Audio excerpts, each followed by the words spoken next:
नमस्कार दोस्तों, स्वागत है आपका हमारे चैनल स्टोरी जीनी पर। आज हम एक ऐसी यात्रा पे निकलेंगे जो हमें समय के गलियारों से होते हुए प्राचीन मिस्र के रहस्यमय संसार में ले जाएगी। मिस्र एक ऐसा देश जिसकी सभ्यता ने दुनिया को चकित कर दिया है। अपने रहस्यमय पिरामिडों, विशाल मंदिरों और अद्वितीय कला के लिए प्रसिद्ध है। हम बात करेंगे एक ऐसे राजा की जिसका नाम सदियों से किंवदंतियों और रहस्यों में घिरा रहा है, राजा तूतनखामुन।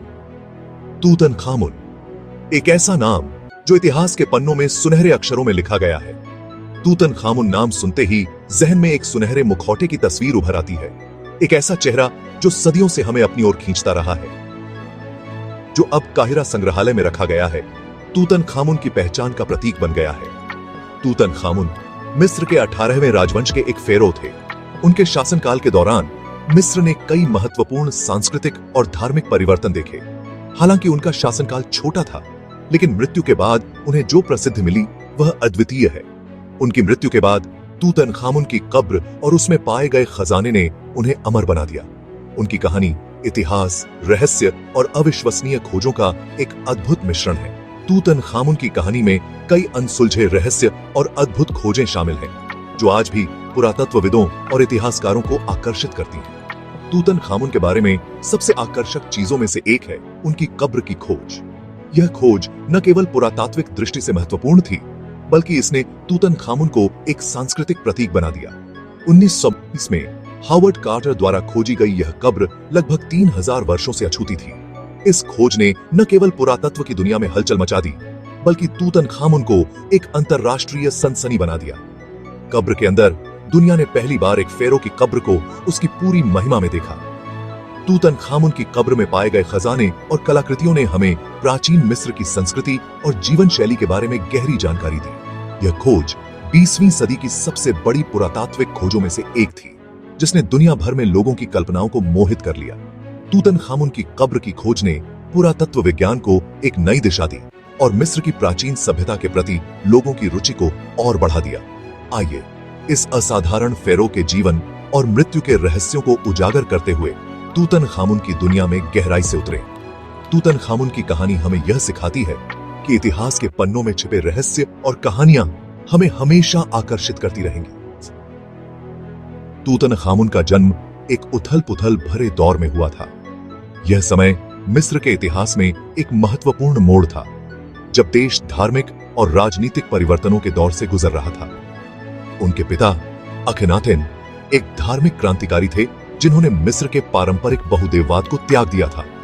अखेनातेन ने एक नए धर्म की स्थापना की, जो केवल एक देवता अटेन की पूजा पर आधारित था और एक ही देवता अटेन की पूजा को स्थापित किया था।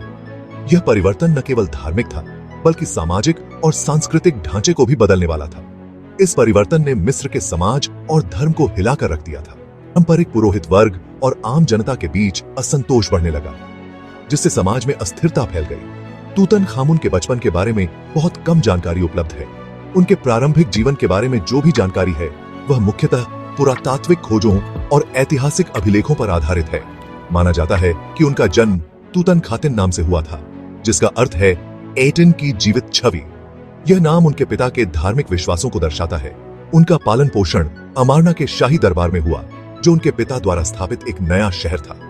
अमारना शहर को अखेनातेन ने अपने नए धर्म के केंद्र के रूप में स्थापित किया था।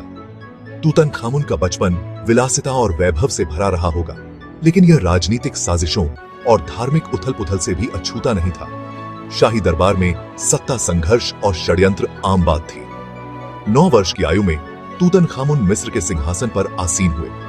इतनी कम उम्र में राजा बनना एक बड़ी जिम्मेदारी थी और उनके शासनकाल की शुरुआत में कई चुनौतियां थीं। उनकी कम उम्र और अनुभवहीनता के कारण उनके शासनकाल के शुरुआती वर्षों में शाही दरबार के शक्तिशाली अधिकारियों का बोलबाला रहा होगा। इन अधिकारियों ने तूतनखामुन के नाम पर शासन किया और महत्वपूर्ण निर्णय लिए। फिर भी तूतनखामुन ने अपने छोटे से शासनकाल में अपनी छाप छोड़ी। उन्होंने मिस्र के पारंपरिक धर्म को पुनः स्थापित किया और एटेन की पूजा को समाप्त किया। उनके शासनकाल के दौरान मिस्र ने स्थिरता और समृद्धि की ओर कदम बढ़ाया। तूतनखामुन के शासनकाल के बारे में बहुत कुछ अज्ञात है। उनके जीवन और शासनकाल के कई पहलू आज भी रहस्य बने हुए हैं, जो इतिहासकारों और पुरातत्वविदों के लिए एक चुनौती है। उनके शासनकाल के दौरान जो कुछ शिलालेख और कलाकृतियां मिली हैं, उनसे पता चलता है कि उन्होंने अपने पिता द्वारा शुरू किए गए धार्मिक परिवर्तनों को उलट दिया। उनके पिता अखेनातेन ने एकेश्वरवाद की स्थापना की थी, लेकिन तूतनखामुन ने पारंपरिक बहुदेववाद को पुनः स्थापित किया और मिस्र के पारंपरिक देवी देवताओं की पूजा को बहाल किया। यह कदम मिस्र के समाज और संस्कृति के लिए महत्वपूर्ण था, क्योंकि यह धार्मिक स्थिरता और परंपराओं की वापसी का प्रतीक था। उन्होंने मंदिरों का निर्माण और जीर्णोद्धार करवाया, जो उनके शासनकाल की एक और महत्वपूर्ण उपलब्धि थी। इन मंदिरों का निर्माण न केवल धार्मिक उद्देश्यों के लिए किया गया था, बल्कि यह उनके शासनकाल की शक्ति और समृद्धि का भी प्रतीक था, और देवताओं को समर्पित त्योहारों और समारोहों को पुनर्जीवित किया। इन समारोहों ने मिस्र के लोगों के बीच एकता और धार्मिक उत्साह को बढ़ावा दिया, जिससे समाज में स्थिरता आई। यह माना जाता है कि तूतनखामुन ने अपने शासनकाल के दौरान मिस्र की सेना को भी मजबूत किया। उन्होंने सेना के संगठन और प्रशिक्षण में सुधार किया, जिससे मिस्र की सैन्य शक्ति में वृद्धि हुई और कुछ सैन्य अभियान चलाए। हालांकि इन अभियानों के बारे में विस्तृत जानकारी उपलब्ध नहीं है, लेकिन यह स्पष्ट है कि उन्होंने मिस्र की सुरक्षा को प्राथमिकता दी। हालांकि उनके शासनकाल के दौरान मिस्र की सीमाओं का विस्तार करने या महत्वपूर्ण सैन्य जीत हासिल करने का कोई प्रमाण नहीं मिला है। यह संभव है कि उनके शासनकाल की अल्पावधि और उनकी कम उम्र के कारण वे बड़े सैन्य अभियानों में शामिल नहीं हो सके। तूतनखामुन के शासनकाल के बारे में जो कुछ भी जानकारी उपलब्ध है, वह मुख्य रूप से उनके मकबरे में मिली वस्तुओं और शिलालेखों से मिलती है। उनके मकबरे की खोज ने इतिहासकारों को उनके जीवन और शासनकाल के बारे में महत्वपूर्ण जानकारी प्रदान की है। उनके शासनकाल के बारे में अधिक विस्तृत जानकारी प्राप्त करने के लिए पुरातत्वविदों और इतिहासकारों द्वारा अभी भी शोध और खोज की जा रही है। यह शोध हमें तूतनखामुन के जीवन और उनके समय के मिस्र के समाज के बारे में और अधिक जानने में मदद करेगा। तूतनखामुन की मृत्यु मात्र 19 वर्ष की आयु में इतिहास के सबसे बड़े रहस्यों में से एक है। उनकी मृत्यु का कारण सदियों से बहस का विषय रहा है, और वैज्ञानिक प्रगति के बावजूद यह अभी भी एक पहेली बनी हुई है। कुछ सिद्धांतों के अनुसार तूतनखामुन की हत्या कर दी गई थी। कुछ लोग मानते हैं कि उनके उत्तराधिकारी आई ने षड्यंत्र रचकर उनकी हत्या करवा दी थी। दूसरे सिद्धांतों के अनुसार तूतनखामुन की मृत्यु किसी बीमारी या दुर्घटना के कारण हुई थी। उनकी खोपड़ी में एक फ्रैक्चर के प्रमाण मिले हैं, जिससे पता चलता है कि उनकी हत्या की गई होगी, लेकिन यह भी संभव है कि यह चोट उनके ममिफिकेशन के दौरान लगी हो। आधुनिक डीएनए विश्लेषण और अन्य वैज्ञानिक तकनीकों के बावजूद तूतनखामुन की मृत्यु का सही कारण अभी भी अज्ञात है। यह रहस्य उनकी कहानी में एक और परत जोड़ता है, जिससे वह और भी अधिक आकर्षक और रहस्यमय बन जाता है। तूतनखामुन की कब्र की खोज के बाद से ही इसके साथ कई किंवदंतियों और अंधविश्वास जुड़ गए हैं। सबसे प्रसिद्ध किंवदंती फेरो के श्राप की है, जिसमें कहा गया है कि जो कोई भी फेरो की शांति भंग करेगा, उसे भयानक परिणाम भुगतने होंगे। यह अफवाह तब फैली जब कब्र की खोज के कुछ महीनों बाद अभियान दल के कई सदस्यों की रहस्यमय परिस्थितियों में मृत्यु हो गई।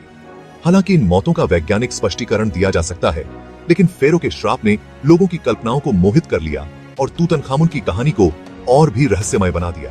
तूतनखामुन की कहानी में ऐसी कई कहानियां और किंवदंतियां हैं जो पीढ़ी दर पीढ़ी चली आ रही हैं।